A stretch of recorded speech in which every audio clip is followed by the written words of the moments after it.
Yo, what is going on, everyone? My name is Nick, or the Notorious Fantasy, and in today's video, we're going to be talking about my top 12 quarterback rankings for fantasy football in 2021. Inside today's video, we're going to be going in depth on these top 12 quarterbacks, and I'm going to be describing why I have them ranked at each individual spot inside of my top 12. But before we get on in to this quarterback breakdown, I would like to ask, if you are new to my YouTube channel and you do end up enjoying today's video, to please make sure that you hit that subscribe button down below. Not only is it free, I put out content every single day to help you guys win your 2021 fantasy football championship. And while you're down there, whether you are new to the channel or not, please make sure that you hit that like button down below to help boost this video up the algorithm so that more beautiful people like yourself can see today's video. I would like to let you guys know that today's video is being brought to you guys by the Awesemo Fantasy Football Draft Kit. As you guys may know, I post videos on the Awesemo Fantasy Football YouTube channel a couple of times every single week. I also write articles as well as have my rankings out on the awesemo.com fantasy football tab, and I work with them all the time. They are great people over there. So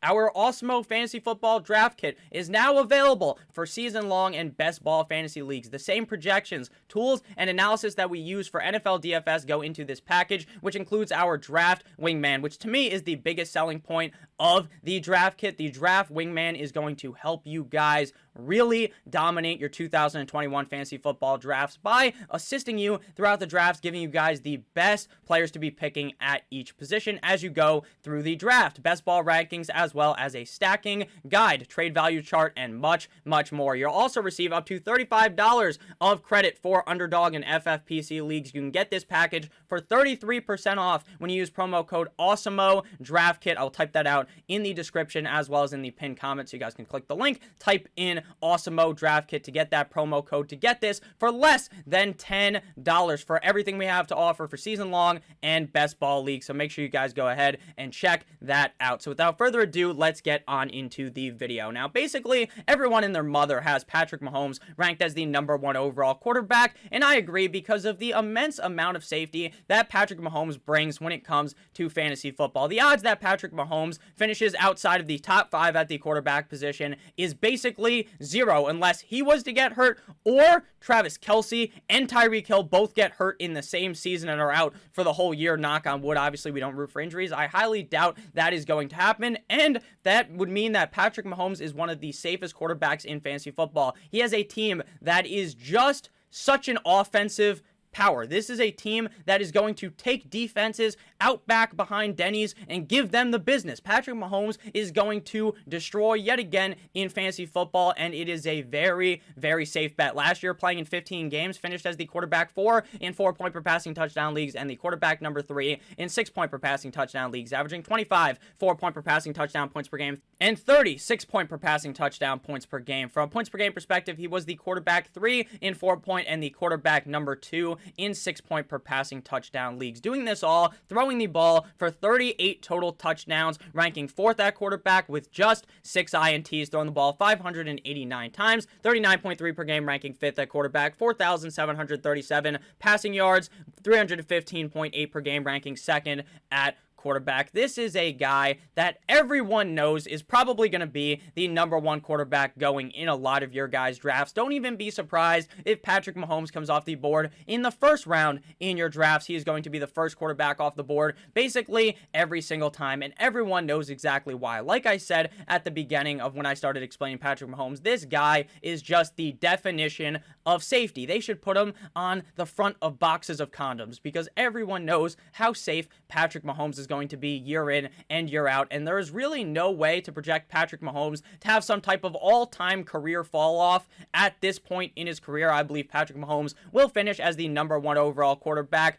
But when you're drafting quarterbacks inside of the top 5, to me, any of Patrick Mahomes, Josh Allen, Kyler Murray, Lamar Jackson, or Dak Prescott could be the #1 quarterback. Which is why I'm going to continue to harp on the fact that I believe that you just shouldn't really draft the first quarterback off the board. I believe that while Patrick Mahomes is going to go off the board typically in the 3rd round, right now coming off of the board at pick 34.50, which is pick 11 inside of the 3rd round, basically he's going to go in the third, fourth round every single time, but you could probably get Dak or Lamar Jackson at a round or two discount, and I would much rather pay the discounted price for a guy like Lamar Jackson or Kyler Murray or any of those guys inside the top 5 that I think could easily be the number 1 overall quarterback. But again, Patrick Mahomes is just so good, and he did this last year with the offensive line being not the greatest. He had a 83.9% protection rate, ranking 21st at the quarterback position, and the offensive line got completely rebuilt in the offseason. I believe Patrick Mahomes to be a very, very safe pick, and I believe he will finish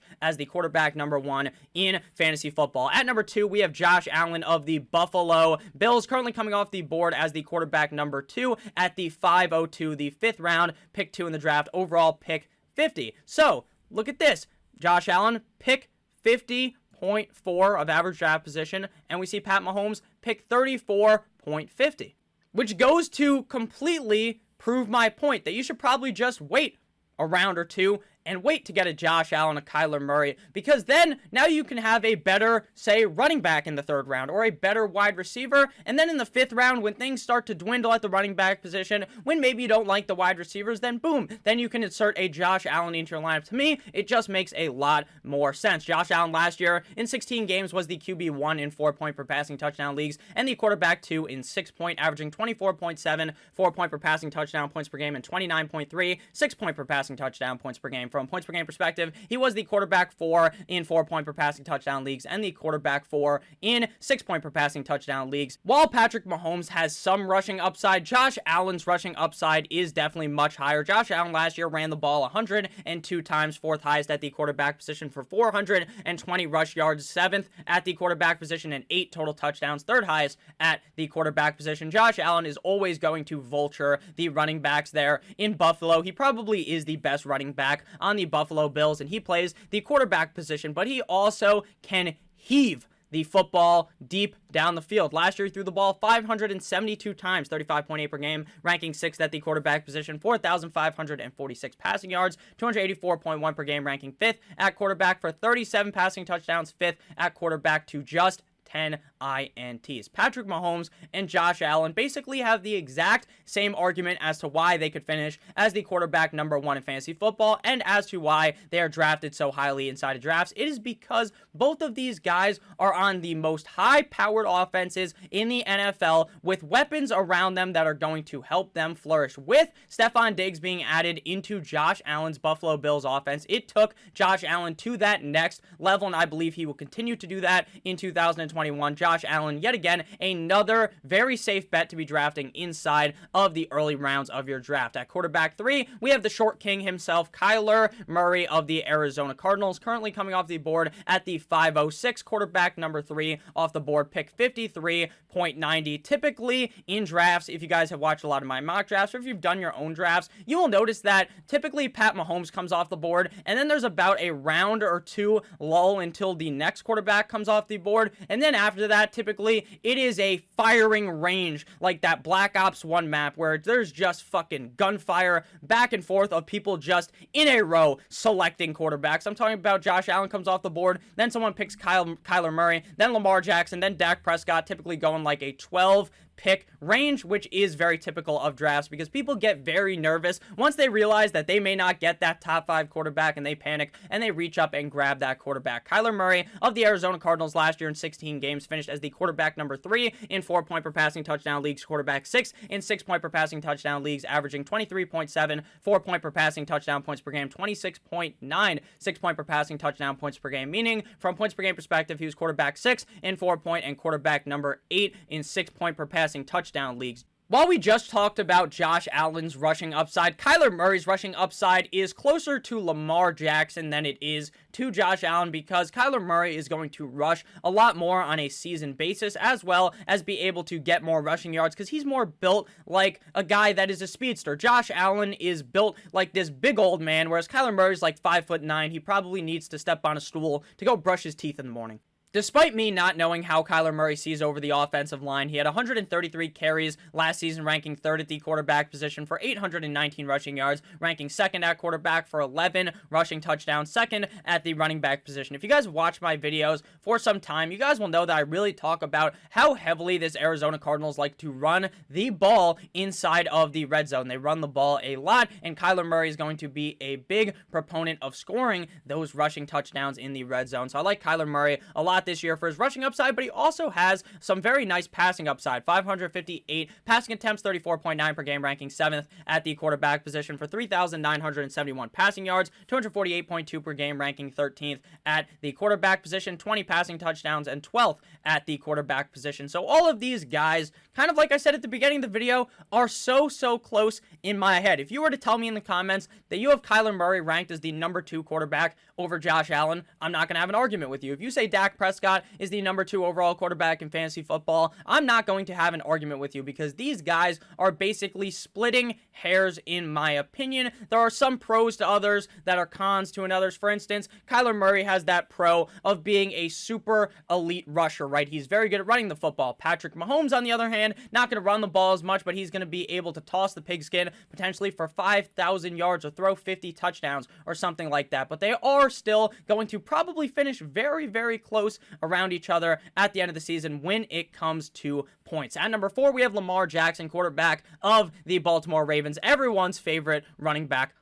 So fucking funny. In 15 games last year, Lamar Jackson finished as the quarterback 10 in 4-point per passing touchdown leagues and the quarterback 10 in 6-point, averaging 22.2 4-point per passing touchdown points per game and 25.7 6-point per passing touchdown points per game. From points per game perspective, he was the quarterback 9 in 4-point, tied with Justin Herbert, the pervert, and quarterback 11 in 6-point. Last year, Lamar Jackson disappointed in a very big way, as basically everyone had Mahomes or Lamar as the number 1 quarterback. And if you took Lamar Jackson, you definitely felt burnt last season. It wasn't necessarily because Lamar Jackson just had a dick cheese season, like he played terrible, but it's because everyone was expecting him to do exactly the same thing that he did in 2019, which was be one of the craziest quarterbacks to watch on your television ever. He put up so many points that season, and people expected it to happen again. The defense has kind of figured him out a little bit, and he wasn't able to do all of those things that he did in 2019, but he was still a solid quarterback. He was just being very overhyped last season, coming off the board at pick 56.20 right now. Last year, he threw the ball 376 times, 25.1 per game, ranking 24th at the quarterback position for 2,757 passing yards, 183.8 per game, ranking 22nd at quarterback for 26 passing touchdowns, 6.9% rate. Very nice. I like 12th at quarterback, throwing just 9 INTs. The thing about Lamar Jackson is that he's never going to throw for 40 passing touchdowns on a season. It is going to be close to impossible for him to put up those kind of numbers because that's just not what this offense wants to do. I understand that Lamar Jackson threw for 36 passing touchdowns in 2019, but I highly doubt he is going to be able to recreate those kind of numbers in 2021. I think the offensive weapon-wise has gotten a little bit better in 2021, so I expect him to step back up and finish inside of the top 5, but I don't expect him to put up that crazy 2019 year where he threw the ball 401 times, 3,127 passing yards. He threw for 36 passing touchdowns and also had 1,213 rushing yards. Do you know how crazy that is? But Lamar Jackson, in the same breath, is also going to be a guy that is guaranteed, basically locked and loaded in to rush for over 1,000 yards every single year. He did that last year in 159 carries, ranking first at the quarterback position, 1,005 rushing yards, number 1 at quarterback for 7 total touchdowns, 4th highest at the quarterback position. Lamar Jackson is never going to throw that high amount of yards again, like I was talking about before, because this is not a team that is really going to just switch their ideology completely in one offseason. They are a very heavy run attack team, and guess what? It fucking works when you have Lamar Jackson, J.K. Dobbins, and Gus Edwards all on the team. So I don't expect Lamar Jackson to have some crazy passing season, but I do expect him to be a relatively safe quarterback year in and year out, and I think he should have a great season this year with the better weapons offensively. Lamar Jackson is my quarterback 4. At number 5, we have Dak Prescott, Dakota Prescott, quarterback of the Dallas Cowboys. Last year, Dak Prescott's finish finish is not even to be talked about because he only played in 5 games last year. But when this guy was healthy, before he ended up getting hurt, he was the best quarterback in fantasy football because of how bad this defense was in Dallas. The defense in Dallas was getting, if you've ever heard of that country song where it's like dick down in Dallas, that's what the defense was getting done to them week in and week out. The defense literally was so fucking bad. And I understand that they ended up drafting some people on the defensive side of the ball, basically spending every single draft pick on the defensive side of the ball, but things don't turn around that quick in the NFL. Things will not turn around that fast, and Dak Prescott will still have to throw the ball 7 zillion times every single game. Currently coming off the board as the quarterback number 5, pick 606 overall average draft position, 66.40. Now, there is definitely some worry when drafting Dak Prescott because of the injury, but all signs that I have seen from the Dallas Cowboys is that Dak Prescott will be perfectly fine and could end up seeing some preseason action relatively soon. Last year, in just 5 games, he threw the ball for 1,856 passing yards, 371.2 yards per game. 371.2 yards per game. He had 9 touchdowns in those 5 games to just 4 INTs. He also rushed the ball at a relatively high rate, 18 carries for 3 touchdowns, as well as 93 rushing yards. Again, I would compare him more closely to a Patrick Mahomes over comparing him to like Lamar Jackson or Kyler Murray, but he certainly does have those extra rushing touchdowns that do give you that boost at the end of the season. Dak Prescott has an offense that is juiced to the gills. Amari Cooper, Michael Gallup, as well as CD Lamb. They also have Ezekiel Elliott. The offensive line should be a little bit better. They are still going to have to throw the ball 7 million times. Dak Prescott's numbers could be insane this season like they were last year. Hopefully the defense isn't as bad for the Dallas Cowboys' sake, but it probably will be just a slight increase this season, meaning Dak is still going to have to be slinging the ball at a very high rate. If you guys have ended up enjoying through the first 5 quarterbacks of my breakdown, please make sure that you hit that subscribe button down below. Next up at number 6, we have Justin Herbert, the pervert, sophomore quarterback of the Los Angeles Rams. Going into last season, basically no one expected Justin Herbert to even see the field or that he would be any good once it was his turn. But luckily for Justin Herbert, sadly for Tyrod Taylor, the doctor there, the team doctor, literally fucking shanked the man Tyrod Taylor with a needle and just completely ended any shot of him being the starting quarterback because Justin Herbert took over week 2 and never looked back. Justin Herbert won the Offensive Rookie of the Year last year, currently coming off the board as quarterback number 7,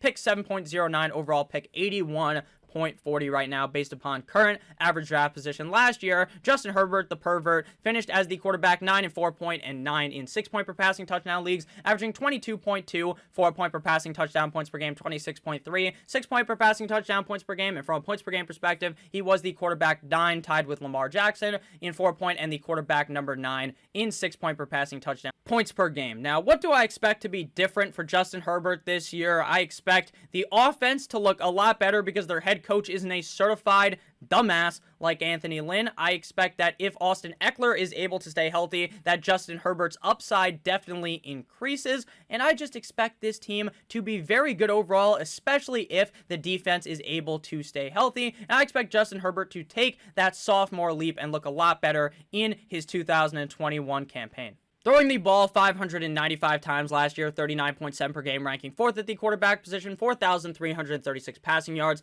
289.1 per game, ranking 6th at quarterback for 31 passing touchdowns, 10th at the quarterback position to just 10 INTs. Justin Herbert was one of the best quarterbacks in the NFL last year in his rookie season. He doesn't necessarily have some type of crazy rushing upside, but he does still have it baked into him. He's not just some fucking statue quarterback back there like maybe Aaron Rodgers or Tom Brady. Even Aaron Rodgers does run the ball a little bit, but you kind of get what I'm saying there. 55 carries, 10th highest at the quarterback position, 234 rushing yards, 13th at quarterback for 5 total touchdowns, 6th highest at the quarterback position. I expect Justin Herbert to be very solid again, and if Mike Williams is able to stay healthy, I actually think this offense could be one of the most productive offenses in the NFL, especially also if Jared Cook is the Jared Cook that we have seen in the past, because Keenan Allen, Mike Williams, Jared Cook, Austin Eckler is a very solid offense, and I believe Justin Herbert at the helm is going to help them out a ton. Now on to quarterbacks 7 through 12. At number 7, we have the reigning NFL MVP, Mr. Discount Double check. Mr. Jeopardy. Mr. Get me off this fucking team. Aaron Rodgers, quarterback 2 in 4-point per passing touchdown leagues last year, quarterback 1 in 6-point, averaging 23.9 4-point per passing touchdown points per game, and 29.9 in 6-point per passing touchdown leagues, as well as from a points per game perspective, being the quarterback 5 in 4-point and the quarterback number 3 in 6-point per passing touchdown leagues. Now, while I don't expect this to be the Green Bay Packers team that wins the Super Bowl, Aaron Rodgers is just so safe in fantasy football. You know exactly what he's going to do. This offense is loaded. They have Davante Adams. They have a bunch of other scrubs at the wide receiver position. They have Aaron Jones. But Davante Adams himself is why I consider this offense to be loaded. Aaron Rodgers is going to force feed this man the football. He is going to shove the football down his throat game in and game out. That's why I believe Davante Adams has the potential to be the number 1 guy in fantasy football, and why I believe Aaron Rodgers is being very slept upon right now. Coming off the board, quarterback 8, pick 83.20, overall pick 7.11 in your drafts. 7th round for Aaron Rodgers. Come on. Aaron Rodgers, out of all of these guys that are on the screen right now, I believe has the best chance to finish inside of the top 5. And while a lot of people point to regression for Aaron Rodgers, sure, maybe he won't be the number 4 best quarterback in fantasy football. Maybe he finishes as number 6. Okay, you got him as your quarterback number 8 off the board.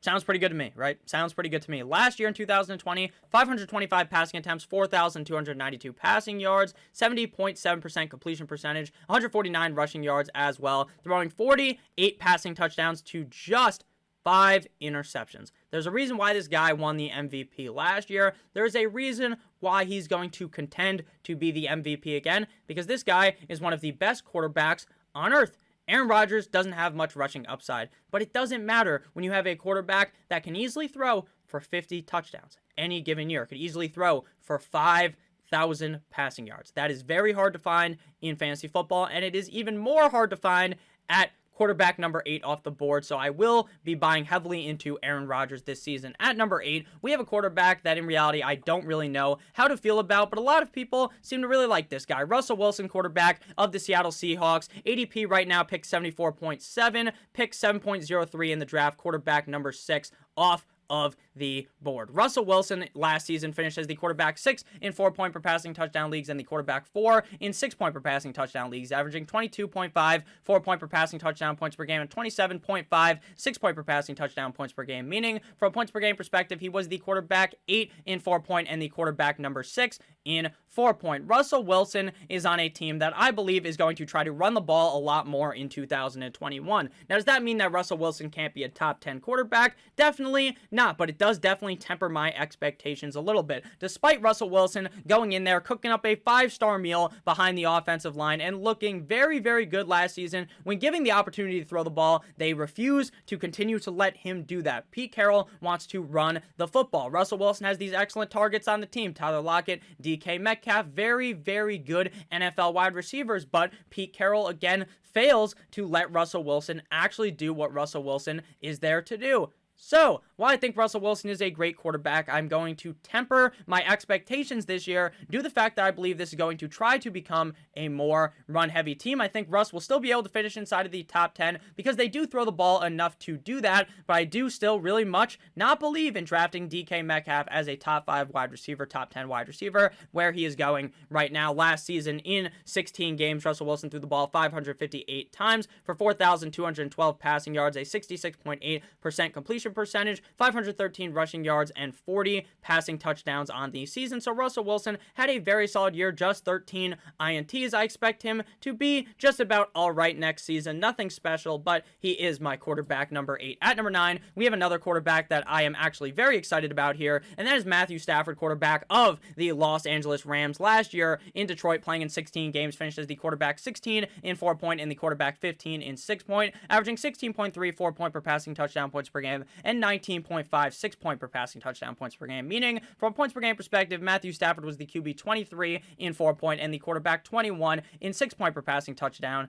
leagues. So Matthew Stafford definitely had a down season last year, playing in 16 games, threw the ball 528 times for 4,084 passing yards, 64.2% completion percentage, 112 rushing yards, 26 total passing touchdowns, 10 INTs.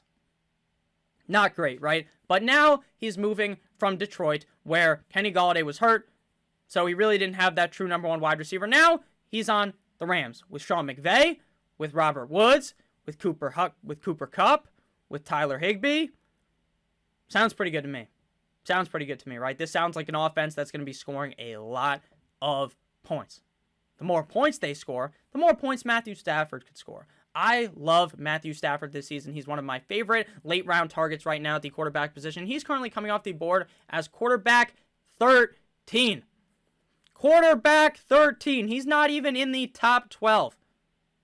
How does that make any fucking sense? Pick 114.10. His ADP is going backwards. On July 21st, he was pick 107. Now he's pick 114. What has made anyone get nervous about Matthew Stafford? I don't really get it. This is a guy on an offense that's going to let Matthew Stafford let his arm fly. He's going to be one of the better quarterbacks in the NFL. He always has been, but now he's going to be able to actually show it off with the Rams. At quarterback number 10, we have Ryan Tannehill, quarterback of the Tennessee Titans. Right now, ADP pick 109.70, 10.02, round 10, pick 2, quarterback 11 off the board. Ryan Tannehill continues to be slept upon. A nice REM sleep for Ryan Tannehill.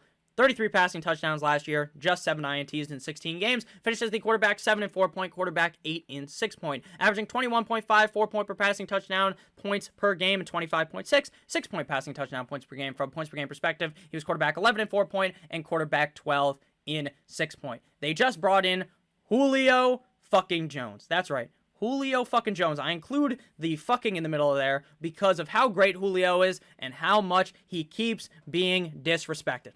People keep disrespecting Julio Jones, and you will see what happens this year. People are going to be shocked for some reason that one of the best wide receivers in the NFL playing with a good quarterback in Ryan Tannehill is going to be good. Who would have fucking guessed? They brought in Julio Jones for a reason. It's to throw the ball his way. Ryan Tannehill is going to be a solid quarterback yet again, and a very, very safe pick where he is going last year in 16 games. Threw the ball 481 times, 3,817 passing yards, 266 rushing yards, and 34 passing touchdowns. Now, I understand that this is not a team that is going to throw the ball first, second, third, even in the top 10 highest in the NFL, but you may be surprised that they sat at 18th in attempts last year at throwing the ball. 18th. And this is the team that had a running back rush the ball for 2,000 fucking yards. 2,000 yards. I don't know why I'm getting so fired up about Ryan Tannehill, but I'm going to be honest with you. I think people don't understand just how good Ryan Tannehill will be with Julio Jones and A.J. Brown in this offense. You cannot stop this offense now. You cannot stop it. They're going to score a lot of points. I love Ryan Tannehill this season. At quarterback number 11, we have I'm in the pocket like Burrow, Joe Burrow, sophomore quarterback of the Cincinnati Bengals. Current ADP pick 117.90, quarterback 14 off the board. In 10 games last year, Joe Burrow was the quarterback 25 in 4-point per passing touchdown leagues and quarterback 25 in 6-point per passing touchdown leagues, averaging 17.4 4-point per passing touchdown points per game and 20 in 6-point. From points per game perspective, he was the quarterback 18 in 4-point and the quarterback 19 in 6-point. So Joe Burrow didn't really show out in his rookie year. But what do you really expect when the offensive line is so shit? Then again, what are you going to expect this year when yet again the offensive line is so shit? But it has gotten better, and the defense is so bad that this team is going to literally have to throw the ball at a crazy rate. I will compare the Bengals offense this year to the Dallas Cowboys offense. You have a good quarterback, or a great quarterback maybe in Dak's case, with all these great wide receivers. Now I understand maybe the Bengals are the Walmart version, the discount version of Dallas, because their wide receiver core obviously is not as good. The Dallas wide receiver core, CeeDee Lamb, Amari Cooper, Michael Gallup. The Bengals have Tyler Boyd, they have Jamar Chase, and they have T. Higgins. So maybe not like exactly the same, but you can probably understand the comparison with such a bad defense with an offense that is going to throw the ball at a very high rate. Last year, they were top 5 in passing plays per game when Burrow was healthy. This is a team that is going to be forced to throw the football. The reason why he's sitting at quarterback 11 and not higher is because of the injury, because of the fact that he may not be 100% healthy to start the season. I believe he's going to play game 1, but I don't believe he will be 100% healthy, and I think that will definitely affect his play, but he should still be fine. Quarterback number 11. And closing out the top 12, we have number 12 himself, the GOAT, Tampa Bay, Tom Brady. Tom Brady threw for 40 touchdowns last year, just 12 INTs. Quarterback 9 off the board right now, pick 102.10 in the 9th round, pick number 6. Mr. Tampa Bay Tom Brady earned his ring last year, just like he does every single year. Now, I personally am a Tom Brady hater, but last year I think I became a Tom Brady enjoyer because seeing him not on the Patriots made me smile. See him win without that crazy motherfucker Bill Belichick made me a little bit happy. As a Dolphins fan, I'd rather see us win the Super Bowl, but, you know, it could have been a lot worse than seeing Tom Brady win again. It was kind of funny, if I'm being honest with you. Tom Brady last year, quarterback 8 and 4 point, quarterback 7 and 6 point, averaging 21.14 point per passing touchdown points per game, and 27.1 6 point per passing touchdown points per game, meaning from points per game perspective, he was the quarterback 12 in 4 point and the quarterback 10 in 6 points. So Tom Brady definitely had an excellent year last year, which shouldn't be surprising with the wide receivers that they have on this team of Chris Godwin, Mike Evans, as well as Antonio Brown. The biggest downside to Tom Brady's upside is the fact that the defense is so good that in a lot of these games later on, they're not going to have to be throwing the ball as much. 610 passing attempts though last year, one of the highest in the NFL, 4,616 passing yards. He had 40 passing touchdowns and 6 rushing yards. Tom almost at that 1,000-yard mark, I believe, on his career in rushing. Lamar Jackson does it in 1 year. It takes him like 22 years to do it, but I respect it anyways. Tom Brady is going to be safe yet again. His upside is definitely limited by the 0 rushing work and by the fact that this offense is going to have to run the ball later in games because in the majority of games, they're going to bend the defense over the table and forcefully fuck them to death. So I believe that Tampa Bay Tom Brady will be a top 12 quarterback again, but how high is his upside? Not as high because of how strong that defense is and because he's going to rush for like 7 yards on the season. So thank you guys all so much for watching. I hope you ended up enjoying my top 12 quarterback rankings. Make sure you guys check out the Awesemo Draft Kit, code Awesemo Draft Kit, when you guys go ahead and purchase that for less than $10. I would appreciate it if you checked it out. Make sure if you did enjoy to hit that subscribe button down below. I love each and every single one of you. Make sure you have a great rest of your guys' day. As always, goodbye.